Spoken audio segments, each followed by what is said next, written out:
Donnez-moi plus de foudre!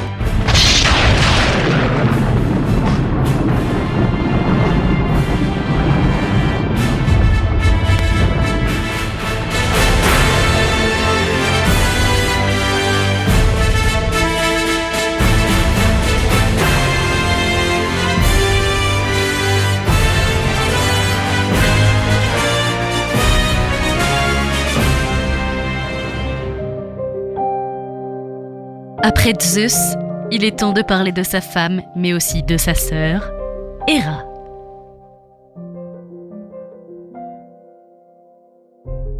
Étant femme de Zeus, Héra est donc tout simplement la reine de l'Olympe. Si on fait le parallèle avec la mythologie romaine, on peut parler de la déesse Junon. Comme tous les enfants, outre Zeus, de Rhea et de Cronos, elle fut avalée par ce dernier à la naissance et régurgitée plus tard, quand Zeus fit boire le vomitif à leur père. Ça, du moins, c'est la version officielle, car on peut lire dans une autre version rapportée par Hygin, de son nom complet Caius Julius Hyginus, qu'Héra ne se serait pas faite avaler par son père et que c'est bien elle qui aurait même sauvé et élevé Zeus en cachette. Il ne faut pas croire que le mariage de Zeus et de Héra est des plus féeriques, même si plusieurs versions de leur début existent, évidemment. Pour la version la plus trash, tout commence en Crète, au mont Tornax, depuis renommé le mont des coucous d'ailleurs. Héra est là, d'une beauté resplendissante, et Zeus et sa fièvre veulent clairement se la faire. Pour ça, Zeus va se transformer en coucou et déclencher une averse monstre. Ce qui a fait de lui un coucou tout mouillé. Touché, Héra recueille alors l'oiseau et le réchauffe en le posant sur son sein. À ce moment-là, Zeus, qui était sous la forme d'un coucou, se retransforme et viole la déesse. Par honte et pour cacher ce sentiment, Héra décide alors d'épouser son frère. Une version plus gentille reprend le début de cette histoire, mais raconte qu'au moment où Héra dépose le coucou sur son sein, il se retransforme bien en Zeus.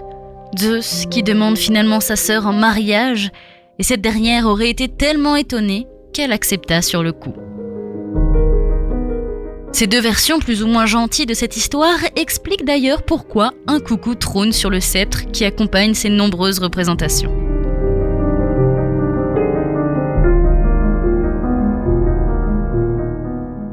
Il faut savoir que la déesse Héra était primitivement la souveraine du ciel, la Vierge céleste, tout à fait indépendante de Zeus. Son mariage avec celui-ci fut imaginé plus tard pour expliquer la fusion de deux cultes qui étaient à l'origine complètement distincts. Au final, Héra perd rapidement son caractère cosmique, même si elle reste associée à la lumière, et ne garde que des attributs moraux. Elle est donc la déesse du mariage et des épouses, protectrice du couple, de la fécondité et des femmes en couche. D'ailleurs, en plus du sceptre surmonté d'un coucou, on la voit souvent représentée avec une grenade à la main, emblème de la fécondité. Les différents attributs avec lesquels on la voit représentée attestent de plusieurs histoires. Elle a sa couronne de reine étant la femme de Zeus, mais une couronne parfois dure à porter.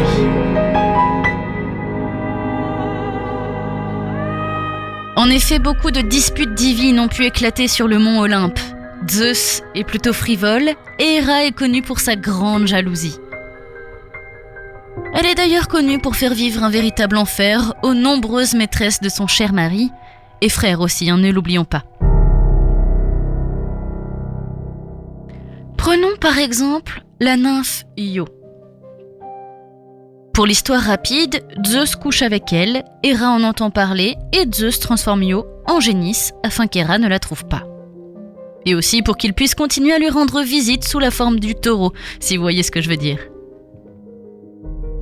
Mais Héra n'est pas stupide.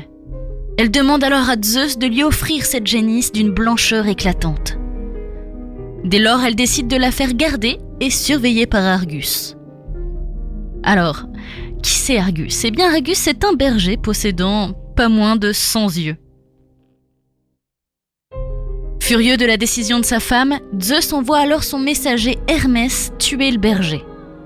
Ce qu'il fit, en l'endormant avec sa flûte, avant de le décapiter. Héra plaça alors les yeux d'Argus sur son animal fétiche avec lequel elle est le plus souvent représentée, le paon. Dans une autre histoire, elle envoie Lyssa, fille de la nuit, déesse de la folie furieuse, afin d'inspirer une folie sanguinaire à Héraclès, amant lui aussi de Zeus. Sous cette folie, Héraclès tue ses enfants puis sa femme en les prenant pour ceux de ses ennemis.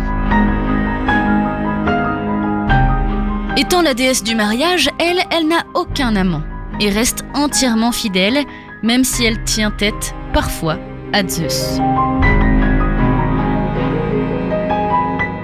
Une version de l'histoire voudrait qu'elle enfante seule Héphaïstos, l'un de ses fils, pour prouver à Zeus qu'elle n'a pas besoin de lui pour ça.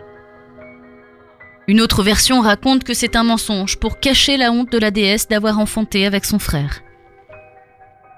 Un jour d'ailleurs, elle n'en peut plus de Zeus et de ses tromperies. Elle décide alors de demander de l'aide à d'autres dieux, dont certains de ses enfants qu'elle a eus avec Zeus, et ce pour punir ce dernier.